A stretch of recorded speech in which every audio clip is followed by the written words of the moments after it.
पिछली कड़ी में हमने चर्चा की थी कि ईस्वी 1576 में अकबर ने अपनी सेनाओं का मुंह मेवाड़ की ओर मोड़ दिया। इस समय तक अकबर उत्तर भारत के विशाल मैदानों पर अधिकार कर चुका था। पूर्व में समुद्र से लेकर पश्चिम में हिंदू कुश पर्वत से आगे काबुल कांधार तक अकबर के नाम का खुतबा पढ़ा जा रहा था। अकबर की इस विशाल सल्तनत के सम्मुख मेवाड़ रियासत बहुत ही छोटी थी। अकबर की सामरिक शक्ति के समक्ष महाराणा की सामरिक शक्ति कुछ भी नहीं थी।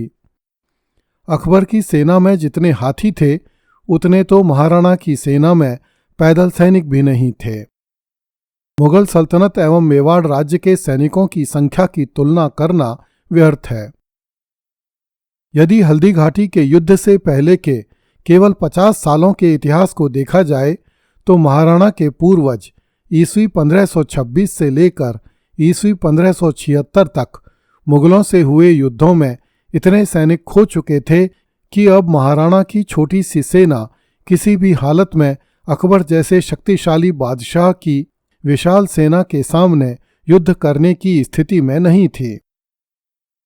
एक ओर मेवाड़ के सैनिक खींचते जा रहे थे तथा उसके मित्र उससे दूर होते जा रहे थे, तो दूसरी ओर अकबर की सेना में काबुल और कांधार से लेकर पंजाब और राजस्थान तथा बिहार और बंगाल तक के सैनिक आकर शामिल होते जा रहे थे। इस कारण महाराणा प्रताप सिंह के समक्ष विगत सैकड़ों सालों से चली आ रही मेवाड़ की स्वतंत्रता और अस्मिता को बचाने का प्रश्न आ खड़ा हुआ। यह वही मेवाड़ था जिसके लिए गोहिल विगत 800 वर्षों से मरते मारते आए थे और मेवाड़ को स्वतंत्र रखते आए थे, किंतु अब समय बदल चुका था। प्रताप के गद्दी पर बैठने से पूर्व ईस्वी 1561 में मालवा, जौनपुर एवं चुनार, ईस्वी 1562 में आमेर, मेड़ता तथा नागौर, ईस्वी 1564 में गोंडवाना, ईस्वी 1568 में चित्तौड़, ईस्वी 1569 में रणथंभौर तथा कालिंजर, ईस्वी 1570 में जोधपुर तथा बीकानेर एवं ईस्वी 1571 में सिरोही आदि राज्य एवं दुर्ग अकबर के अधीन चले गए थे। ईस्वी 1573 में गुजरात अकबर के अधीन हो गया था। बंगाल, बिहार, उड़ीसा, कांगड़ा, कश्मीर, हिमाचल प्रदेश, पंजाब, सिंध और गख्खर प्रदेश अकबर के पैरों तले रौंदे जा चुके थे। ईस्वी 1573 तक स्थिति यह हो गई थी कि मारवाड़ अर्थात जोधपुर का राजा रावचंद्र सेन तथा मेवाड़ अर्थात चित्तौड़ का राजा महाराणा प्रताप सिंह अपनी राजधानियों से वंचित होकर पहाड़ों एवं जंगलों में भटक रहे थे। उन्हें छोड़कर राजपूताना के समस्त हिंदू राजवंश अकबर की अधीनता स्वीकार कर चुके थे। मेवाड़ तथा उसके अधीन डूंगरपुर, बांसवाड़ा तथा प्रतापगढ़ राज्य अब भी अकबर के शिकंजे से मुक्त थे। ये चारों राजा उस प्रतापी गोहिल के वंशज थे जिसने गुप्त साम्राज्य के पतन के बाद 6ठी शताब्दी ईस्वी में गोहिल राज्यवंश की स्थापना की थी। वास्तविकता तो यह थी कि यह राजवंश सूर्य के पुत्र वैवस्वत मनु के समय से ही अस्तित्व में था, किंतु गोहिल राजवंश के पूर्वज किन प्राचीन नामों से जाने जाते थे उनकी पहचान अब नहीं की जा सकती। अरावली की पहाड़ियों में स्थित ये चारों राज्य अकबर की आंख की किरकरी बने हुए थे। राणा प्रताप के सिंहासनारूढ़ होते ही ईस्वी 1573 में अकबर ने 3 हिंदू सेनापतियों कुंवर मानसिंह, राजा जगन्नाथ और राजा गोपाल तथा 6 मुस्लिम अमीरों को आदेश दिए थे कि वे ईडर होते हुए डूंगरपुर जाएं तथा वहां के राजाओं को अकबर की अधीनता स्वीकार करने के लिए समझाएं।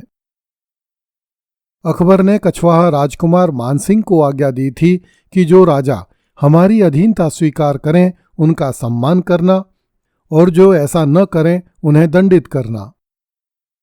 शाही फौज ने सबसे पहले डूंगरपुर राज्य पर आक्रमण किया।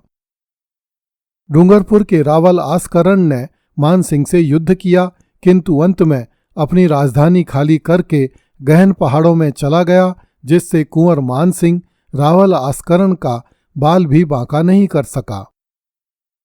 इस प्रकार मेवाड़ तथा उसके अधीनस्थ डूंगरपुर, बांसवाड़ा तथा प्रतापगढ़ राज्य अब भी अकबर के लिए चुनौती बने हुए थे।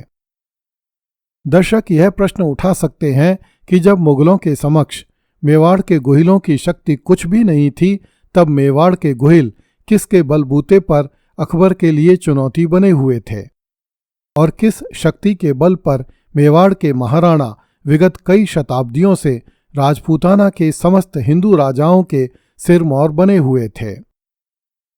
इस प्रश्न का उत्तर खोजने के लिए हमें 8वीं शताब्दी ईस्वी में चलना होगा, जब भारत पर खलीफा की सेना का प्रथम आक्रमण हुआ था।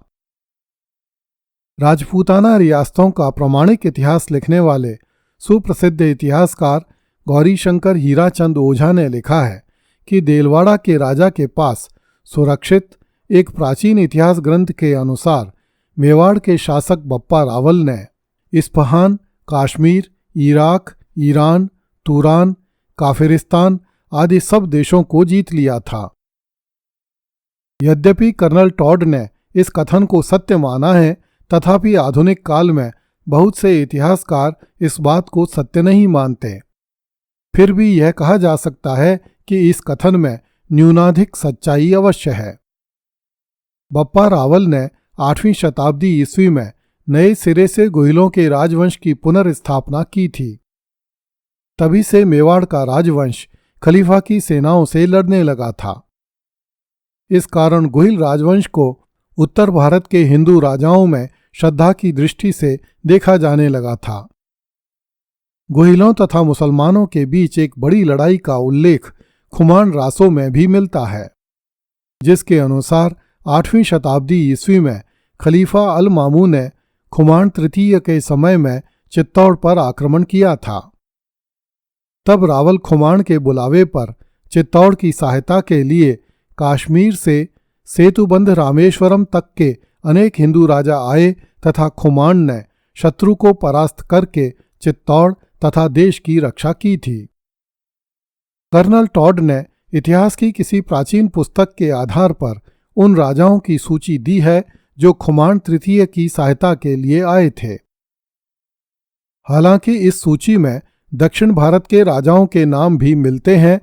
यदि उन राजाओं को छोड़ दिया जाए तो भी उत्तर भारत के उन राजाओं की सूची काफ़ी लंबी है जो 8वीं शताब्दी ईस्वी में मेवाड़ के गोहिलों के झंडे के नीचे रहकर खलीफा द्वारा भेजी गई सेना से लड़े थे और विजयी रहे थे। उस काल में खलीफा की सेनाएं पूरे संसार को रौंद रही थीं तथा पूरी दुनिया में इस्लाम के प्रसार का कार्य बड़ी तेजी से चल रहा था। किंतु भारत में गोहिल, प्रतिहार तथा चौहान राजवंशों ने कई शताब्दियों तक अरब एवं सिंध से आने वाली मुस्लिम सेनाओं को भारत में पांव नहीं पसारने दिए थे। जब खुमान तृतीय ने खलीफा की सेना को नष्ट कर दिया, तब से ही चित्तौड़ के गोहिल भारत के समस्त हिंदू राजाओं के सिरमौर हो गए थे। जब भी मेवाड़ का कोई राजा किसी विदेशी आक्रांता से युद्ध करने के लिए हिंदू राजाओं का आह्वान करता, तो भारत भर के हिंदू राजा मेवाड़ के झंडे के तले युद्ध करने के लिए आते थे और देश की रक्षा में अपनी आहुति देते थे। इन युद्धों का अधिकांश इतिहास सैकड़ों साल के राजनीतिक पराभव के कारण नष्ट हो चुका है। पहले तुर्कों ने, फिर मुगलों ने, उसके बाद अंग्रेजों ने और अंत में साम्यवादी लेखकों ने भारत के इतिहास को विकृत एवं नष्ट भ्रष्ट करने में कोई कसर नहीं छोड़ी। फिर भी उस इतिहास के कुछ उल्लेख अनेक प्राचीन ग्रंथों में मिलते हैं। दुर्भाग्य से देश की आज़ादी के बाद जिन लेखकों को भारत के विश्वविद्यालयों एवं विद्यालयों के पाठ्यक्रमों की पुस्तकें लिखने का काम दिया गया, उन्होंने भारत के उज्ज्वल इतिहास के महत्वपूर्ण तथ्यों को सांप्रदायिक सद्भाव, सर्वधर्म समभाव तथा धर्मनिरपेक्षता आदि के लक्ष्य प्राप्त करने के लिए अपनी पुस्तकों में स्थान नहीं दिया, जिससे भारत के गौरवमयी इतिहास के बचे खुचे पन्ने भी भुला दिए गए। अगली कड़ी में देखिए, महाराणा प्रताप ने गरज कर कहा, अपने फूफा को ले आना, हम सत्कार करेंगे। कृपया इस चैनल को लाइक, सब्सक्राइब एवं शेयर करें। धन्यवाद।